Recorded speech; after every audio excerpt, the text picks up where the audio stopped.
Hey, what's up, everybody? JB here, Soccer Dad Pod. We are back. New episode. You read your dashboard. You know this one is a hammer, Mhm. as those say in the world of sports.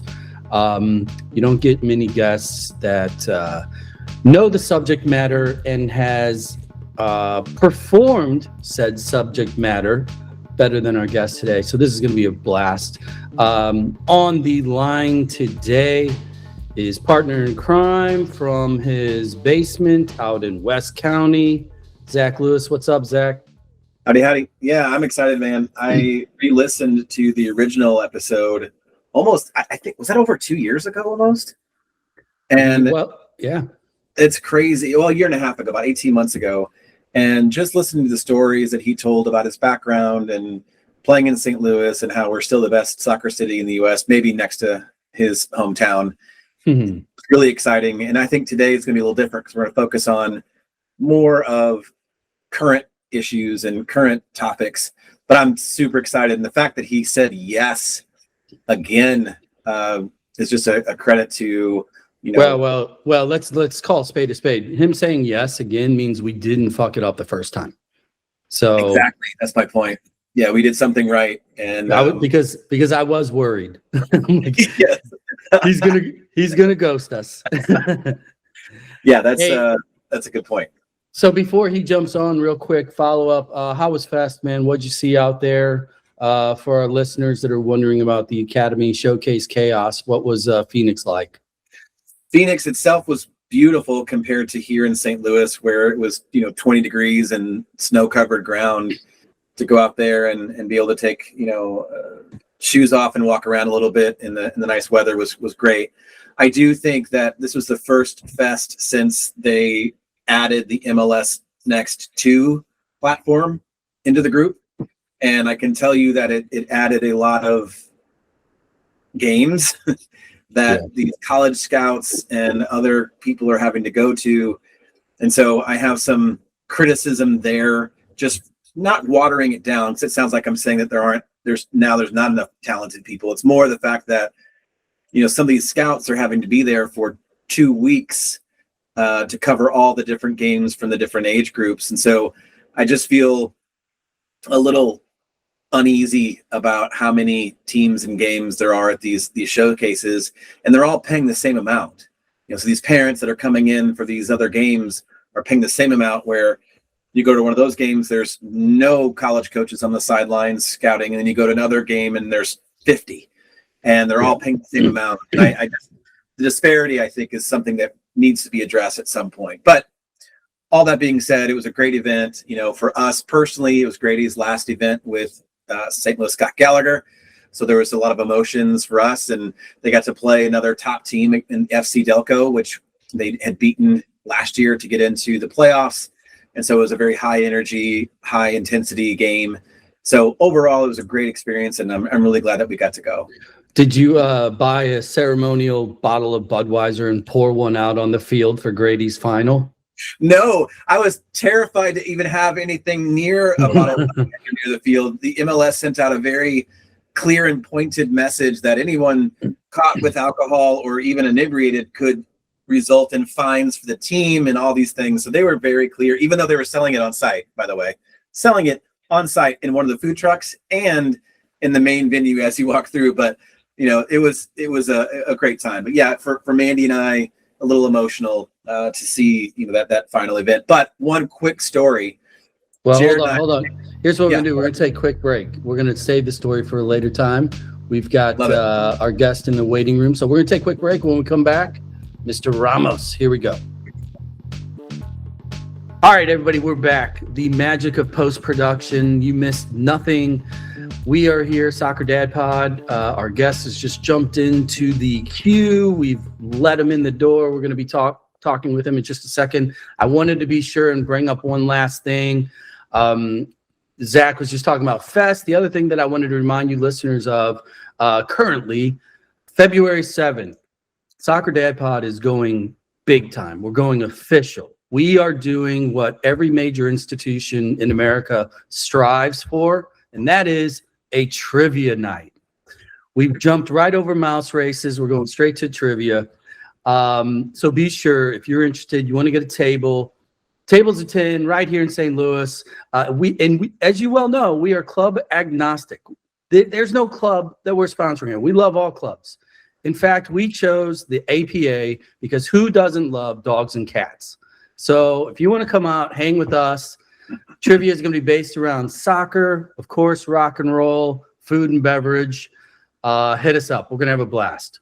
And we have already made a rule that if one of the answers is sitting at your table and you miss that question, you're officially out of the competition.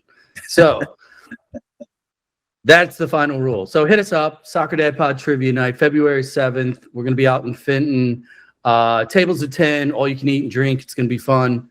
Come join us. So I'm curious for our out-of-town listeners, and maybe Tab, you can chime in on this, but I think trivia nights are fairly unique to St. Louis. And so I'd love to hear if that's not the case. And if it isn't, I'd love to hear what fundraiser options you guys have outside of the St. Louis area. Because here's the thing, JB, I told you this. Jared and I were on the sidelines of that FC Delco game. And a guy came up to us and he said, "Are you guys the Soccer Dad Pod?" And you were like, "No." Why are you asking? No. I said, "Well, I'm part of it. JB's not here, but this is Jared." He said, "Well, I'm from the Bay Area. I was looking for a new podcast 2+ years ago and stumbled upon yours, and I've listened to every single episode." So Josh McKay, thank you for coming up and saying hi. And I hope that folks like him will reach out and let us know that trivia nights are definitely a T-Rav type St. Louis thing and unique to us, like Provo cheese. So you're saying it might be like the Halloween, you got to tell a joke to get your candy thing? Yeah. That's weird. I never thought about that. That's true. So without further ado, the man, Hall of Famer, one of my idols as a young player coming up, watched him countless times on the television representing club and country, the one and only Tab Ramos. How's it going, Tab? Hi, how are you? Thank you for having me on again, by the way. So I must have done something, or I must have not screwed up too badly the first time. Let's just say that. So we believe that is the exact opposite. Yeah. The fact that you returned my email meant to us, we didn't screw it up too bad. So thank you for coming back. I love your show. I love what you guys do. And, I wish we had more like you guys out there. Well, I love that. Now you're officially, and we'll talk about your next endeavor in a minute, but for those that can't see him, Tab has these lovely framed jerseys behind him. He is looking like an official podcaster. You're definitely looking much, much better than Alexi Lawless. Okay. I think you look better in the denim jersey as well, but I really appreciate, you jumping back on, Tab. It's great to see you again. Yeah, once again, thank you. I'm a big fan of your show, big fan of St. Louis in general, and I do understand the history of St. Louis and what it means to the rest of our country.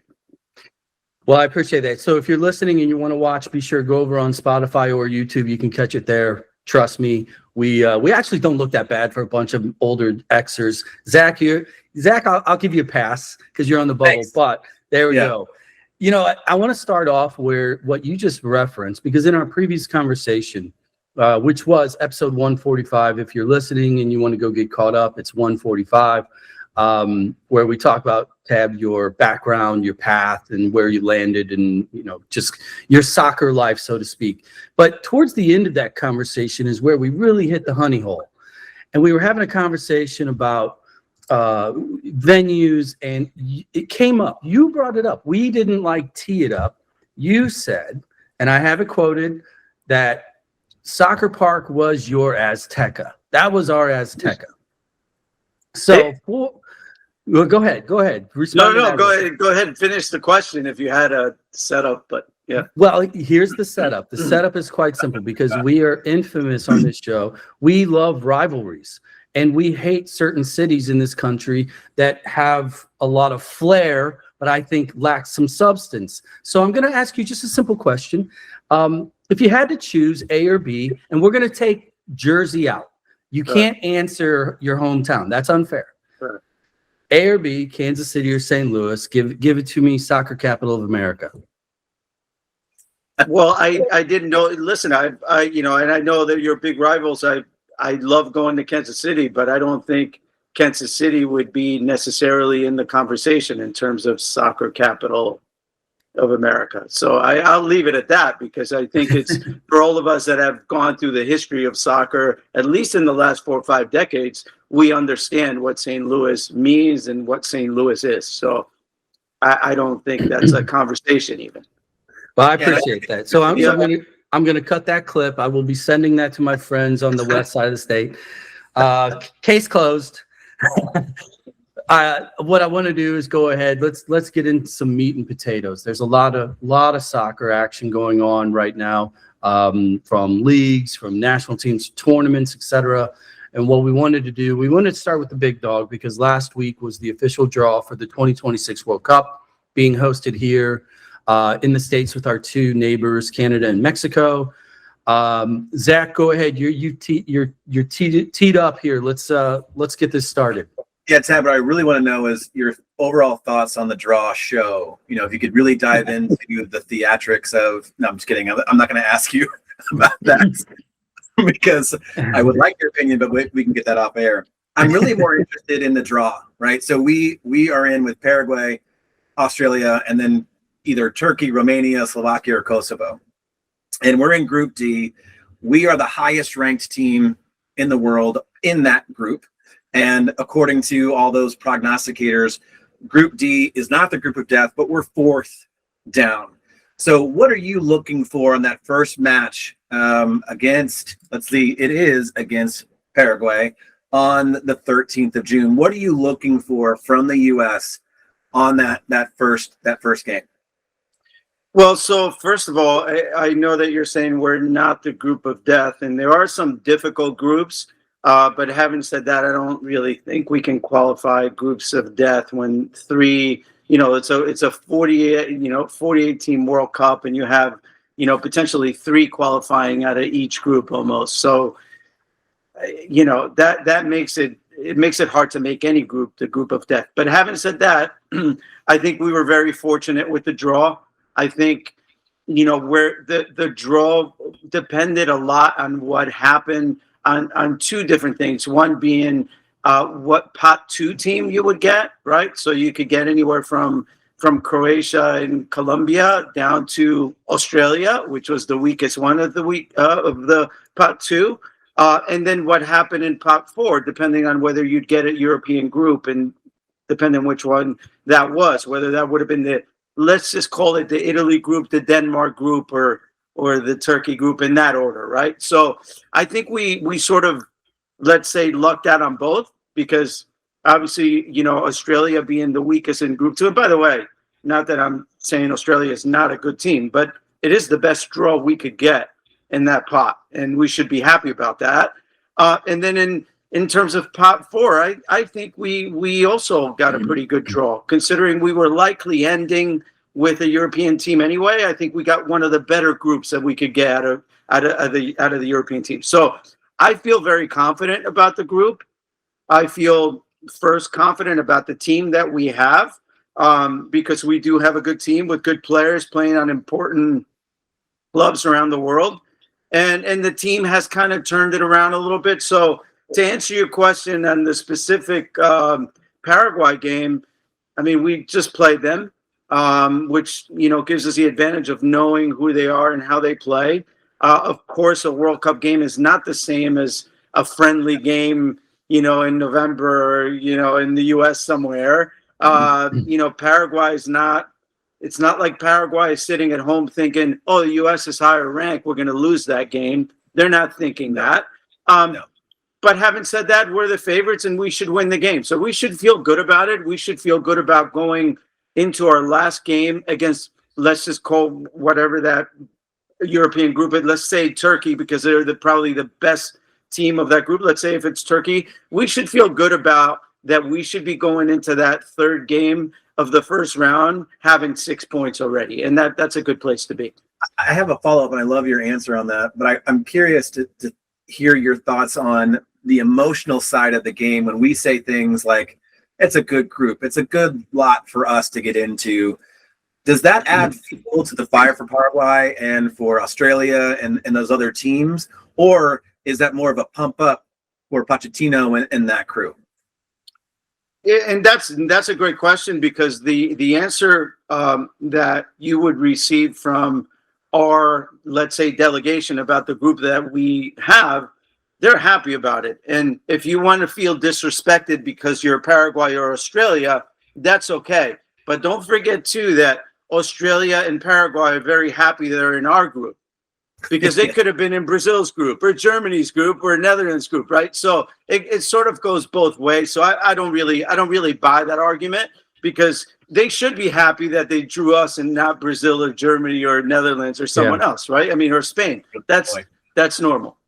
Love that. Yeah, I compare that to, like, and we've all been there, where you go into a tournament, group of 3, and you get to the third day or the third game, and it's the worst thing that you can ever hear is, well, all we need is a tie, right? So when you have a group like this where it's like, oh, well, we just need to get these, 4 points or 6 points, it's almost like going in as the underdog, I think just changes the mindset. We're clearly not the underdog in our group, which is good on paper, but we'll see what happens in the locker room. This is where the maturity of the team and Poch and what they do will really start to show. I got a question to you, more of a generic question, really, about the tournament and looking at the teams. I agree with your take that because of the expanded count, there's not a group of death. There are great teams spread out throughout the all of the groups. But I want to get your opinion, or your take on, who would you be afraid of? For example, you look at Spain and you got Yamal and, the talent that they have. You look at Brazil and Esteval and the young group they have. And, Argentina clearly has the Messi mystique, and they're really, really mature and still have a lot of young players. Germany has Germans. They're always bad. But then you have a country like Norway that has an Erling Haaland, right? And there's the growth of these great players has dispersed. So when you look at the tournament, like, which team for you would you like? I don't want any of that. Keep them away from us for as long as possible. Who do you like in the tournament from that standpoint? Well, I think my opinion wouldn't be different to the opinion of what's out in the market already, right? Spain, I think, is the best team in the world, followed closely by Argentina, because I think this Argentina team is likely a little bit better than their 2022 team that they won the World Cup with. I mean, let's not forget Argentina struggled to win that World Cup. They won 4 out of 7 games. They tied 2 and 1 on penalties and lost the other one to Saudi. I think this team is better because that team was young. Other than Messi, that team was young, and now they're more mature. I think the players are better. So, but other than Spain and in Argentina, you still have to look at England. You have to look at France. I mean, these are, and of course, everyone's brushing Brazil off a little bit because honestly, they didn't have a good qualifying. They haven't been good for quite a few years now. They've been looking to the replacements of, let's say, Neymar, and before that, the even better players than that, which is Ronaldinho, and everybody else. But Brazil will certainly be a contender in my eyes for this World Cup as well. So, let's say you fear a little bit those, but you just mentioned Norway, and not getting Norway in Group 3 is a big deal, because it's not just Haaland. You also have Sørloth, you also have Odegaard. I mean, these are top level players that play for a team like that. So I think it'll be interesting. I think when you look at our players and the success our players are having overseas, like right now, like this week, like last week, not 6 months ago. I mean, our players are playing well. Look at what Pulisic did. Look at what McKinney's doing. Look at what Balogun is doing. I mean, these kids. Look at what Tyler Adams is doing. I mean, our players are playing at a top level now. So I think we should feel good about us. Today's college soccer programs receive hundreds of emails a day from players wanting one of very few spots on their roster. Jared, Zach, and I, we all use Choose It Right for our son's communication process. The platform creates a simple resume format that includes academics, club and coach info, links for pics and highlight videos, and more importantly, The platform has a database of colleges, their sizes, locations, conferences, majors, and costs to help narrow down the search. Check out the Choose It Right link in the show notes and take advantage of the SDP discount on your purchase. Back to the show. This episode is presented by State Farm. Having insurance isn't the same as having State Farm. It's like needing the protection of an offensive guard on the football field, but getting an elementary school crossing guard.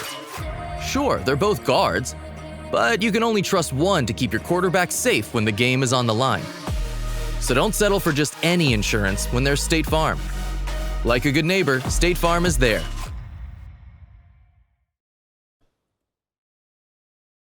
Let's keep going on that path. And you just named off about 5 guys that we talk about quite regularly on this show, and you'll be talking about on yours and every other podcast for the next 8 months until this thing clicks off. But I'm curious to hear, who are the guys that you think are not being talked about at that level that we will be talking about, say, June or July? Meaning, we know those 5 to 6 guys are clipping at a high level with teams all over Europe. But do you see somebody in the mix that's going to kind of rise up above those guys and be the hero, or at least have that kind of Clint Mathis appeal during the World Cup for 2026? Well, I mean, that's a tough question, right? Because our team is, for the most part, still a young team, right? So our guys are still growing. But I've been really surprised with guys like Alex Freeman this year. He's, the way he's come along.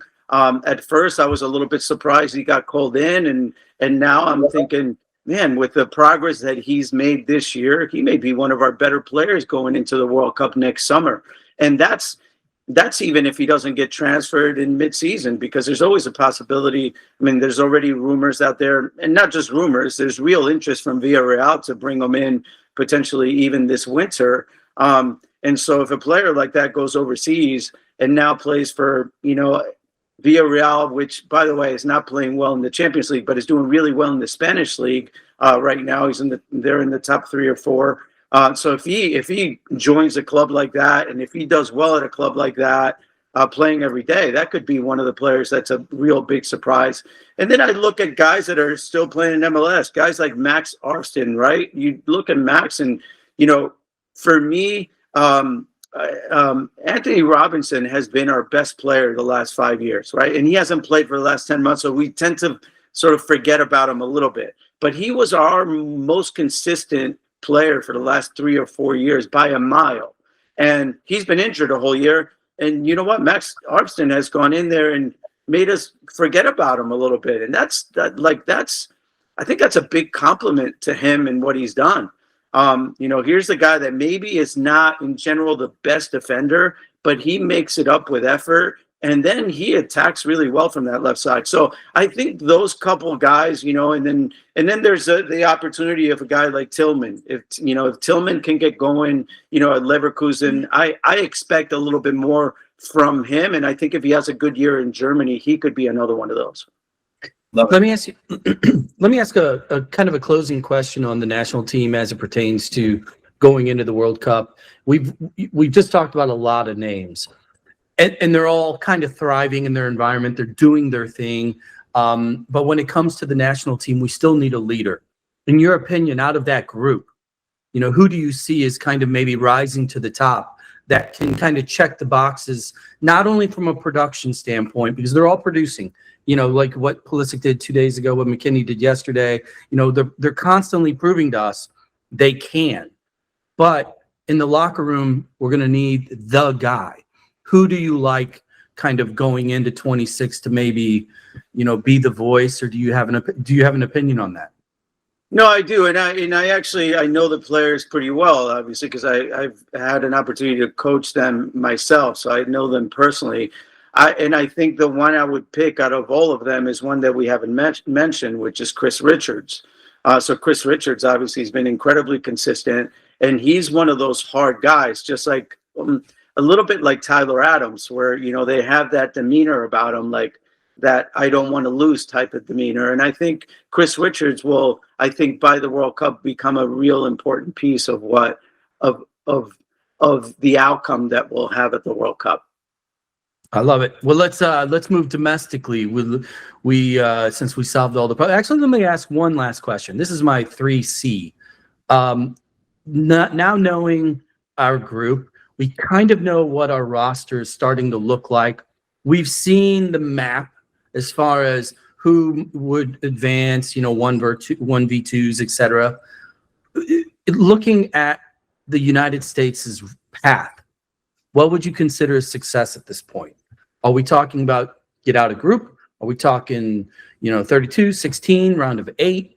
Looking at what's ahead of us, what would you think would be a success at this point? Well, I mean, you always, and it's funny because, we always judge our World Cup teams by how far they go, right? Without considering who you have to play, right? So, for example, I was on the 1998 team, which was a failure, and it's considered one of the ones that failed by far the most, right? But yeah, we had Germany and Yugoslavia in our group, so we weren't going to win those games, even if we were at our best, unless we got lucky. That was the reality, right? But you still look at it and say, well, you didn't get out of the first round. I think going into this World Cup pre-draw, without knowing the teams, I would have said to you, look, if we don't make it at the very least of the round of 16, this is a complete failure. And if, for me, success would be the round of 8. And now that I look at what our draw is and what the potential pathway would be, I feel exactly the same. I think anything less, when you consider the fact that just about every one of our World Cup teams make it to the final 16 anyway, right? We always make to the round of 16. Let's just say that. And then the fact that we just paid $6 million a year for a coach that's supposed to take us further, I would have to say that anything less than making it to the round of 8 this World Cup, for me personally, and playing at home, I think it will be a failure. I love it. All right, Zach, bring us back domestically. Let's break down the home court. Tab, we're coming into 2026, and it's going to be the 30th anniversary of the launch of the MLS here in the U.S. Obviously, you had a big part in that in different stages, and I just want to get your thoughts on where you think we've come and what we still need to do maybe over the next 30 years. Meaning, we're signing teams with $1 billion fee to come into the league. We're at 30 teams now. Things seem to be doing well. I think we're 7th overall in the world for attendance and watchability. We're doing great things. I think we're 3rd in average attendance in the U.S. for the top 5-6 sports. So just want to get your thoughts on the last 30 years, but where do you think we need to go the next 5, 10, 30? This is a really, not only an interesting question, but one which if I had the right answer, I think MLS would come here and pick me up and take me right to the office and say, let's do whatever you're saying, if we know that's what's going to happen. It's a difficult one, Zach, because I think if there's one thing that I do notice, and obviously there's success in a lot of different places, so take St. Louis, stadium's full all the time. Take Columbus, it's full all the time. Take the new team, San Diego, that just came into the league this year, and they packed their stadium, and it's been an incredible success. But yet where it's not a success, it's in the culture of our people, right? And so what is the answer for that? So, for example, San Diego, incredibly successful team. People on the East Coast are likely not watching San Diego and have never seen San Diego play. That's the reality. Right? Their games are late. People don't really follow. You're on Apple TV and plus a subscription on top of it or whatever it is. The bottom line is people aren't watching. And I'll tell you what,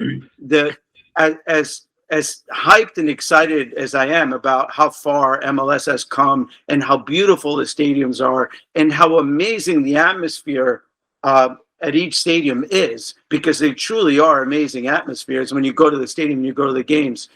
I'm still disappointed at the fact that I can still go to a bar 5 minutes away from here and no one knows anything about MLS. And I'm sure that's the reality where you are, and that's the reality of where everyone else is. And if, let's say in St. Louis, if you're in St. Louis and you love your team and you watch your team and you're a season ticket holder to your team, chances are you don't know a single Red Bulls player or a single Revolution player. That's the reality of 95% of the people that go to our stadiums. And so where do we have to get to next? I'd like to get to the point where I actually go to a bar and I don't see, I'm looking up sitting with my friends and I'm not seeing women's college basketball, golf, men's basketball, and something else, and I can't find the soccer game still, unless it's an EPL game. Yeah. Right. So the one you're likely to see is a league that's not even our league. It's a league in another country. So I'd like for us to close that gap. But again, I'm not smart enough to have the answer to that. I just know that there's a big gap there from where we are and where we need to get to. Do you think though that with Apple taking the subscription off and just opening up to anybody who has Apple TV, I know that it's not a drastic change. It's still not network television or even ESPN. But do you feel like with F1 coming on to Apple and some other sports that are going to be adding on, do you think that might raise some of the profile? And by the way, I'm not getting paid by Apple. And it's fine. Listen, it doesn't matter. We want to give credit where credit's due here, because at the end of the day, if there's one thing about all of this, and this is why I like, I love what you guys do, and I wish more people did it, is because we're trying to continue to grow the game, right? We all come from the same generation, which is, how do we make soccer better?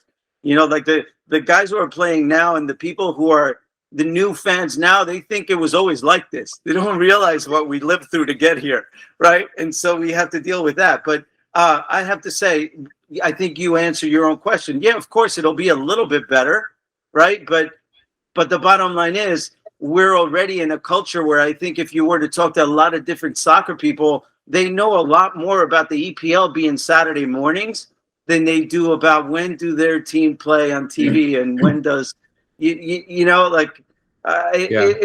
a little bit strange, but I hope that at some point it could be a little freer and be out in the market a little bit more, and that it's not maybe not being in a subscription type situation helps, but can Apple also share with maybe other networks and show the game a little bit more? Yeah, I think it's one of those things where a lot of the reality of the situation is right in front of our face, but they're such steep hills to climb, you don't know how to overcome it. For example, you just talked about the fandom for EPL. I can't prove it. There's no college paper that's been written on it yet. But my theory is quite simply, if you look at the new generation of kind of rabid fans that are that 20 to 35, right? That, I'm a Gunner, or I'm a Blues fan, or, I'm a Liverpool fan, whatever. They met the game through a video game, right? So there's that part of it. And frankly, the EPL pays. Their players are the most popular players in the world, and they're making MLB, NFL style money, right? And social media latches onto that.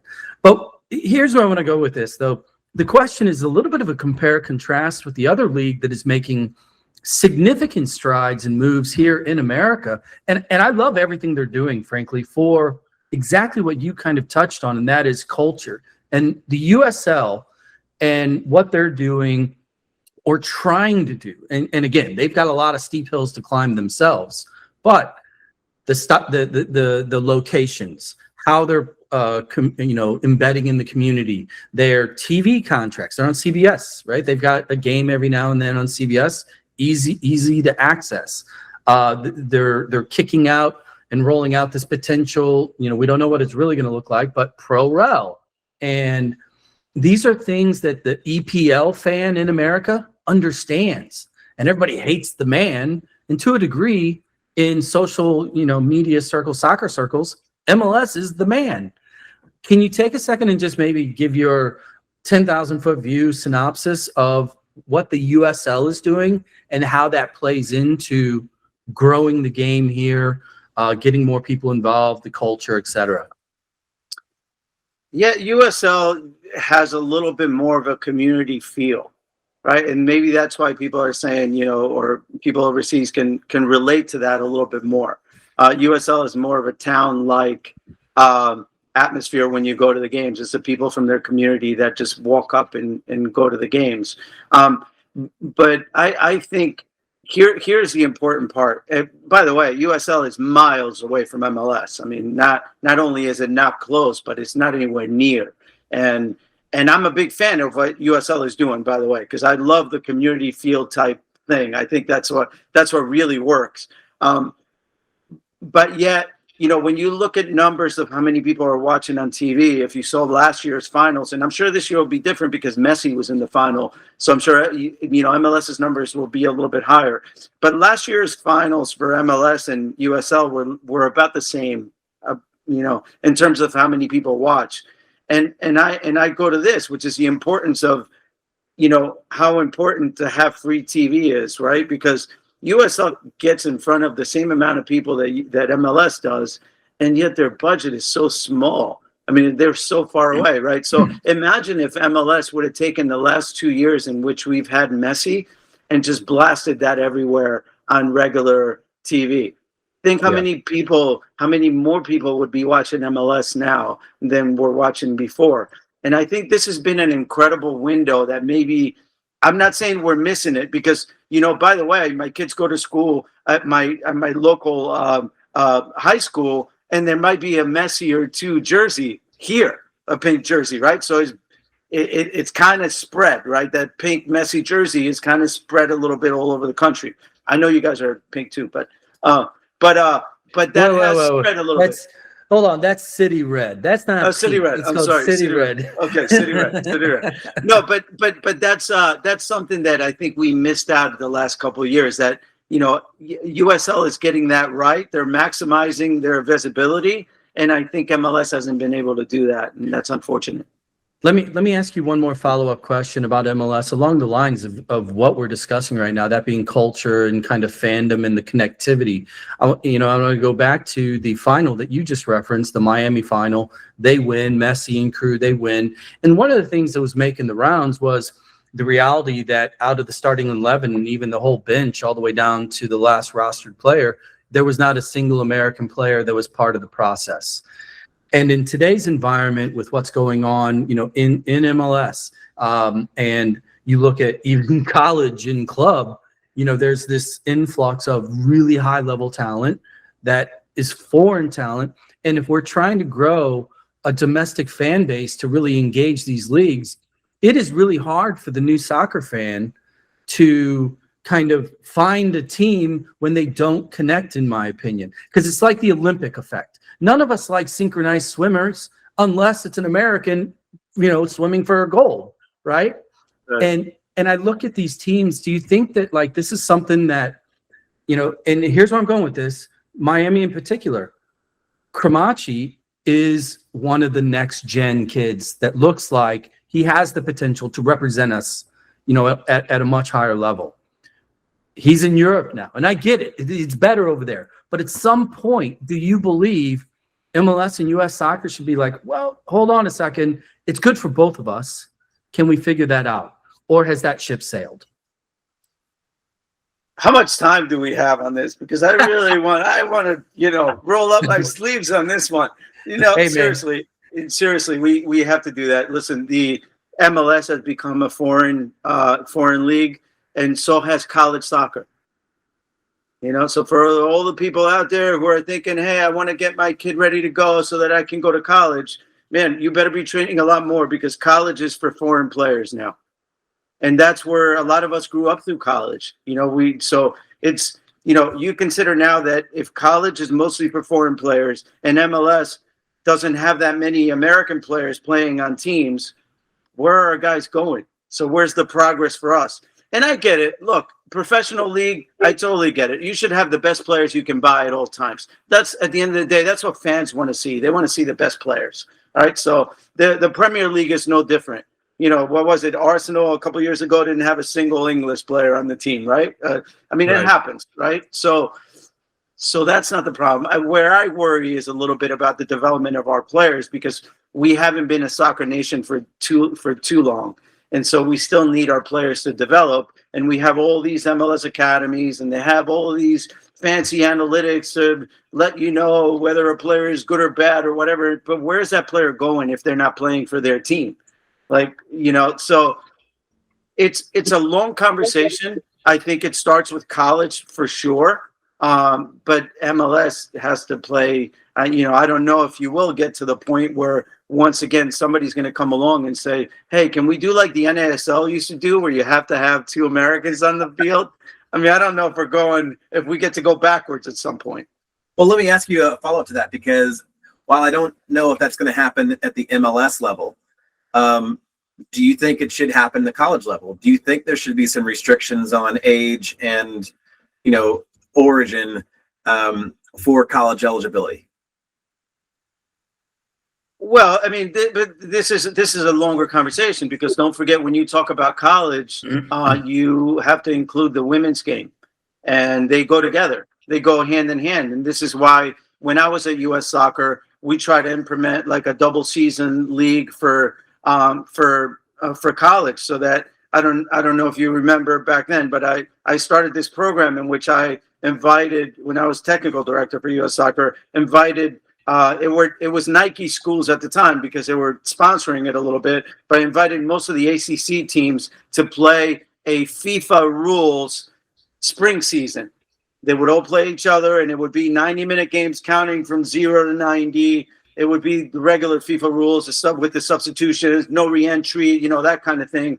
And it was starting to go pretty well. But then when you try to make it bigger, and so now you have to include the women's game, which is okay. That's what you have to do.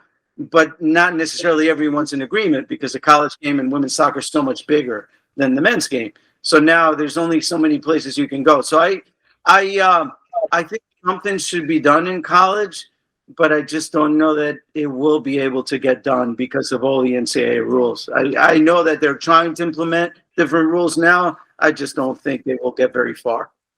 Well, if you had to choose, because recently there was that white paper that was released for college soccer, that there was a team, a panel of advisors, consultants, etc. And it came down the pipe, and it seemed as if most of the participants, including athletic directors as well as U.S. Soccer, seemed to be at least in agreement that this feels like a good plan. And a lot of the parameters that were included in there kind of looked a lot like Olympic rules, where there would be a 23 as an age cap, and then you'd have room for 2 or 3 exceptions. And then there would be, you get 4 years of eligibility in 5 years' time, just some pretty basic stuff. Out of all of that, if you get the keys to the car again, pick one thing. Where would you start? Like, in order to make the snowball big, we got to roll it a little bit. What would be one thing you would do that you think might benefit not only national development of players, but improve the college game overall? I really don't have an interest in improving the college game.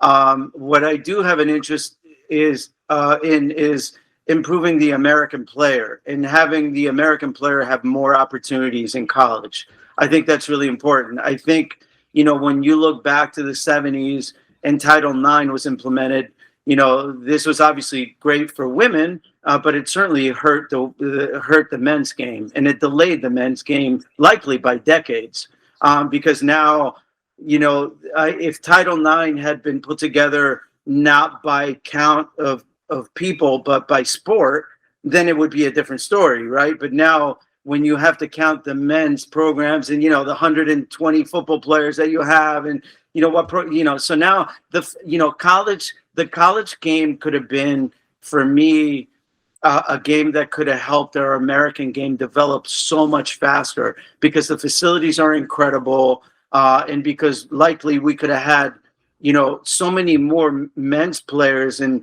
in conferences like the SEC, or conferences that really don't have men's soccer, which could help the game.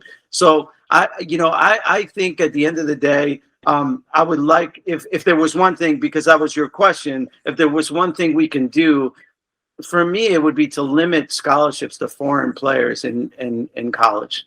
I think if you limited the scholarships to foreign players and said, and let's say you could have only just 1 or 2 to foreign players, the rest have to go to American citizens, I think that would help the game for us. Cool. Go ahead, I like Zach. the idea, and I know many people that are listening to this would probably agree with you. And I think there's a lot of changes that are being thrown out there, but I really appreciate your thoughts on that. Going a little bit deeper now into the kind of the youth game and all the way up and through college, this cycle has happened at least 3 times in my lifetime, which is now we're going back to graduating year as far as your banded class for your team. We were grad class for a decade. Then they switched it about a decade ago to birth year, and now we're going back to graduation year. And I don't have a ton of thoughts on this. I know it drives a lot of content out in the sphere, but do you, Tab, have any thoughts on the appropriate usage of the age ranges and how that could affect the American player, meaning the graduation year versus birth year debate? Yeah, and I was in the middle of the change about 10 years ago, right? Because that's when I was the technical director, the youth technical director at U.S. Soccer. And there's so many components to this that you wouldn't believe. Number one, I wanted to protect the best players. I wanted to do what was best for the national teams. And what was best for the national teams is to have the players who are born January 1st or beginning of the year be in the strongest possible scenario, because that's what the rest of the world, I wanted to compete with the rest of the world. So as you know, because I'm sure you've seen studies over the years, the oldest players in each age group usually do best for a long time. They become more confident people, more confident players, and over years they develop into the best. I'm not saying that's okay, right? But this will happen regardless of when the cutoff is anyway. Right. So I wanted to put us on par with the rest of the world so that our early, and by the way, I'm September. Most of my kids are born learner in the year. So it was no advantage from that end. There was at some point you have to have the cutoff. So that is what it is. And at some point, somebody's going to be the youngest in the year, no matter what. So we know that.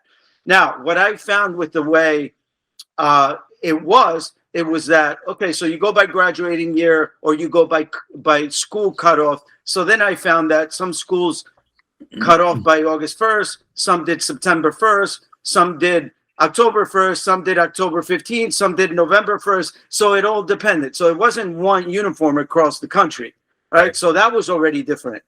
And so to me, it didn't make sense that every place was different in the first place. So, and some people hold their kids back, some have them, right? Mm-hmm. So there's so many different components. So I said, okay, well, the rest of the world does January 1. I know that, at certain age groups, you're going to get hurt. So you're going to get hurt a little bit when you go from grammar school or middle school to high school, right? Because that's the year where you don't know if you have a team or you have a team half the year and the other year you don't have it.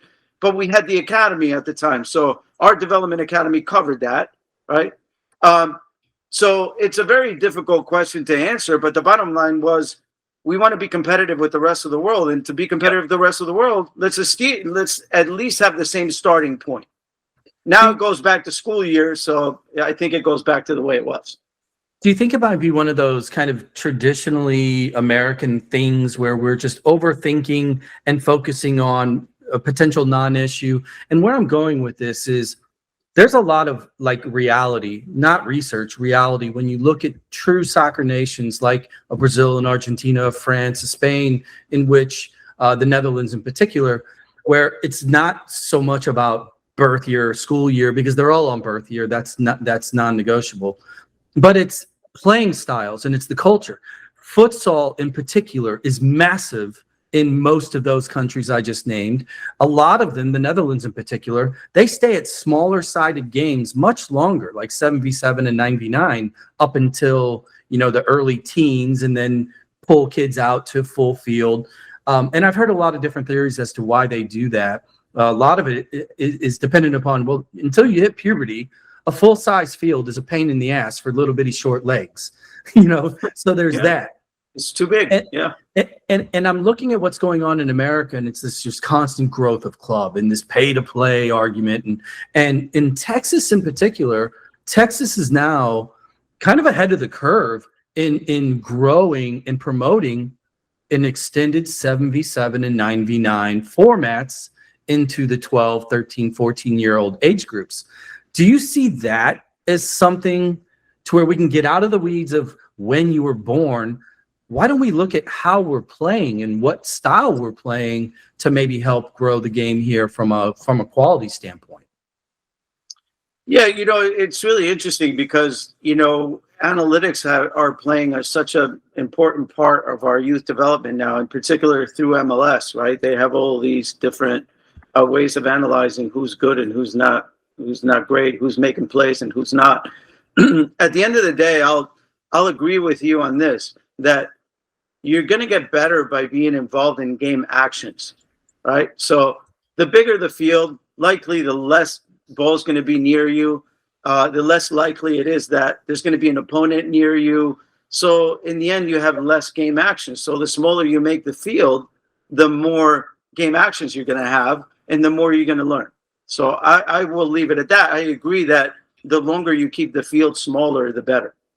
Well, it's funny because one of your buddies, a beloved St. Louisan himself, we were talking to him a little while back. He coached Zach's boys last season, Mr. Sorber. We were joking with Mike about training and all this stuff. And we're like, what do you do? He goes, well, it's simple. I play. Then I talk a little, and then they play some more. Then I talk a little less, and then I have them play more. And that's his training. That's his strategy. Yeah, and that's exactly right. But think about this, and this is where we are in America today, right? So I took all my licenses. I have my pro licenses. And so I feel like I have not that I know everything, by the way, but I have a full education, right? So I can put all my education aside and say, go play games. That's how you're going to learn the best, right? But if it was an average Joe coach, dad, who just goes to the field and throws out a ball and says, hey, guys, just play. We're going to play small-sided games. The rest of the parents would be on the sideline going, oh, this guy doesn't know what he's doing. That's why he's doing that, right? And so you kind of need somebody like Sorber to say, hey, keep it simple. All you have to do is play the game. That's how you learn the most. I totally agree with that. I love it. Well, let's move on to the newest chapter in the tab world. You are joining us from your new basement studio, I'm assuming. Are we in the garage? Are we in the attic? Did your wife give you an actual space? Oh, it's just a basement. This is where I usually watch games. So if we can get to my TV, there we go. That's where I watch games. I set it up making it seem like it's a studio, but it's really not. We won't tell anybody, even though you just showed everybody on camera. Don't show anyone that, of course. So tell us about the new pod. Tell us who you're working with. Talk a little bit about why. I'm assuming the subject matter is not pickleball. It's probably soccer.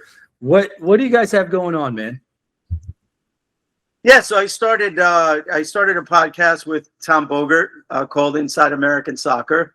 It's a lot of fun. Tom is such a well-informed guy. He's from New Jersey. Actually, as part of our funny story is he used to play at my club, the club I founded. So he was a player in the club.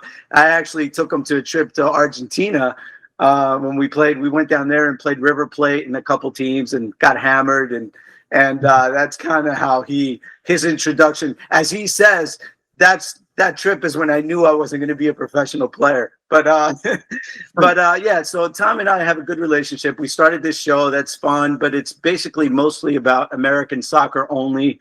And so it's fun. We're on iHeartRadio, and I think they stick it on YouTube also. But it's mostly for iHeartRadio. When the holidays start to feel a bit repetitive, reach for a Sprite Winter Spiced Cranberry and put your twist on tradition. A bold cranberry and winter spice flavor fusion, Sprite Winter Spiced Cranberry is a refreshing way to shake things up this sipping season, and only for a limited time. Sprite, obey your thirst. So, given that you are who you are and your Rolodex is fairly large when it comes to U.S. soccer, having done pods for a long time myself, I know that one of the biggest headaches is getting the guests and scheduling and then you start to think about who do you want, who's a dream, who's the whale, who's the necessary. Give me like a top three. Who's guests that you want on your show that you're like, man, I gotta have these guys on because this is going to be great content. Who are we looking at?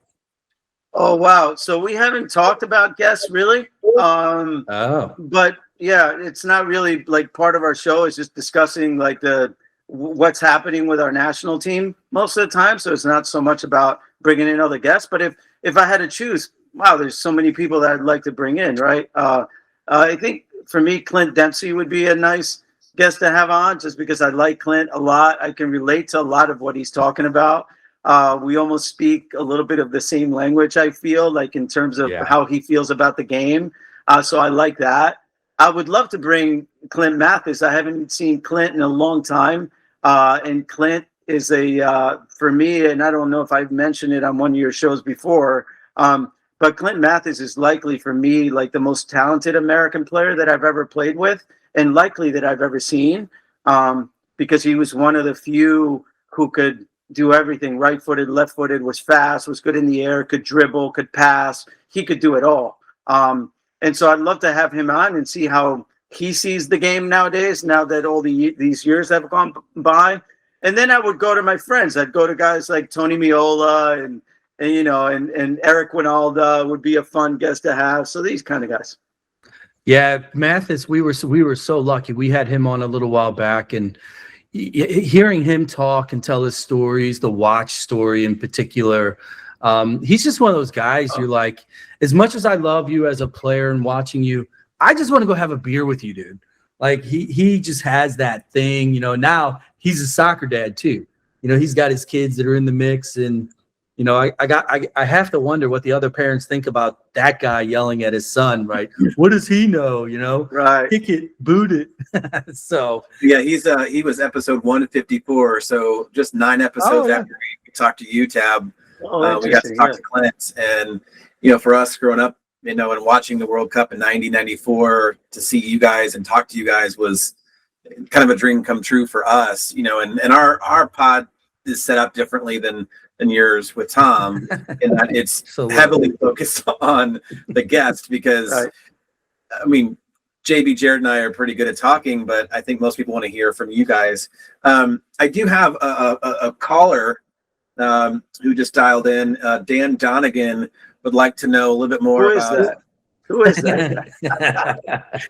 No, I was reaching out to Dan. He's still in Arizona. We referenced the MLS Fest event down in Arizona, and he's still down there. I think he's going to be there for almost 2 weeks total, scouting and things like that. But one of the things that I just want to ask you about, you've kind of skirted around this question. This is not about the pod, so I apologize, JB, for kind of jumping the line here. But what are your thoughts on the pathway now, given all the age group changes, the college landscape that you mentioned, where the MLS is going, the USL, all these different things? I think we know, and I'm not going to answer for you, but it's not a linear path anymore, right? But what is the ideal path for you? Because you keep talking about, I want what's best for the American player to get better. So what does that pathway look like for you, from starting out from a youth on up? What does that ideal pathway look like for Tab? Well, I think at this point we have the steps to have an ideal pathway. Although the youth game is getting a lot more confusing. I was obviously I went coach Houston Dynamo, then I coached in USL a little bit. So I sort of got away from youth soccer for about 3 or 4 years. And when I did that, I realized that now there's so many other leagues. It's not just the ECNL, the ECRL. There's so many new names that I didn't even know, like from 4 years ago. It's all new. So it's very confusing, in particular for parents who are new to the game, who are going through their first child's experience through the game. It's very confusing. In terms of the pathway for a good player, I think it's become a lot more simple, because in general, a good player will start with his regular club, will eventually be seen because he's one of the better players, will eventually move to the local MLS club and go through MLS Next, and then potentially go to their MLS club first team or overseas, right? So in general, it's pretty easy that way. And whereas in the past we had to go, to the state team, that was part of ODP, and then you move on to a regional team, and then you go to national team, right? So it was a little bit different. I think, the fact that, there are 30 MLS teams now. I think, it's great for soccer because they all have their development programs, and there's a lot more opportunities than there used to be. But it's still a lot more confusing to new parents who don't understand. Well, let me ask you a closing question, then I kind of want to wrap all this into kind of a time frame style. We go from making it back to the big game, to the big dance in 90, to some successes in, the 2000s. We miss in 18. We're back in 26 and hosting. We have more players than ever that are playing in the top leagues and divisions in Europe. And not only on the roster, they're starting and they're being impact players. MLS Next Fest just had thousands of the next gen of players out in Phoenix. And there's so much going on. Grade United States Soccer, not U.S. Soccer, the organization, but United States Soccer as, a landmass. Give it a grade right now in 2025. And you're saying as a youth game or as total, just a total? Just overall, top to bottom. If you were to say, come to the States, we have soccer, we're this good. From national team down to, local club. How do you think we're doing as a nation with the world's biggest sport?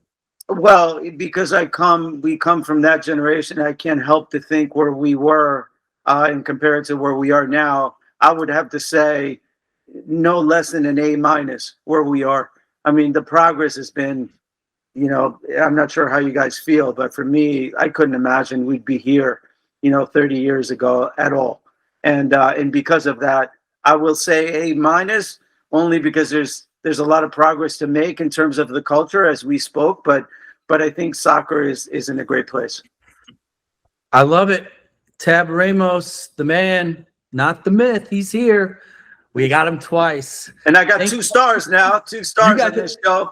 The next one, I'll get my 3rd star, hopefully. You have some high-end merch coming your way that will have 2 stars on it, and we'd love to see it on your wall. Like, people are going to look at it and be like, what the hell is SDP? Right, that'll be the next. It'll be the next jersey on this side. It'll be on that side. There we go, man. I love it. Well, I'm just excited. I'm excited for you, Tab and Tom, for keeping your voice out there.